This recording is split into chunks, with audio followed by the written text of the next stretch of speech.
வணக்கம் மக்களே, நான் பார்க்க போகிற வசனம் நான் மார்க் 11ஆம் அதிகாரம் 24ஆம் வசனம்.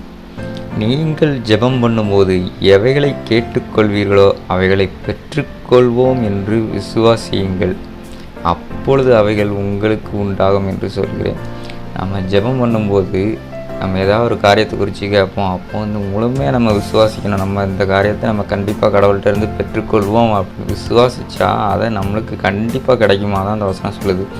நீங்கள் ஜெபம் பண்ணும்போது எவைகளை கேட்டுக்கொள்வீர்களோ அவைகளை பெற்றுக்கொள்வோம் என்று விசுவாசியுங்கள், அப்பொழுது அவைகள் உங்களுக்கு உண்டாகும் என்று சொல்கிறேன். நம்ம அப்படி ஜெபம் பண்ணுறோமா விசுவாசத்தோட? இல்லை நம்ம கடமைக்கு ஜெபம் பண்ணுறோமா? இது கிடைக்குமா கிடைக்கலையா அப்படின்னு அறகுறை விசுவாசத்தோடு நம்ம ஜெபம் பண்ணுறோமா? இப்போ அறகுறை விசுவாசத்தோடு நம்ம ஜெபம் பண்ணால் அந்த காரியம் நம்மளுக்கு நிறைவேறாது. முழுமையாக விசுவாசிக்கணும். கடவுள் நம்மளுக்கு கண்டிப்பாக இந்த காரியத்தை நம்ம செய்து முடிப்பார் அப்படின்னு விசுவாசத்தோடு ஜெபம் பண்ணுவோம் அப்படின்னா அந்த காரியம் கண்டிப்பாக நமக்கு நடக்கும். அந்த விசுவாசத்தோடு நம்ம ஜெபம் பண்ணுவோம், அப்போ நம்ம கண்டிப்பாக அந்த காரியத்தை நம்ம பெற்றுக்கொள்வோம்.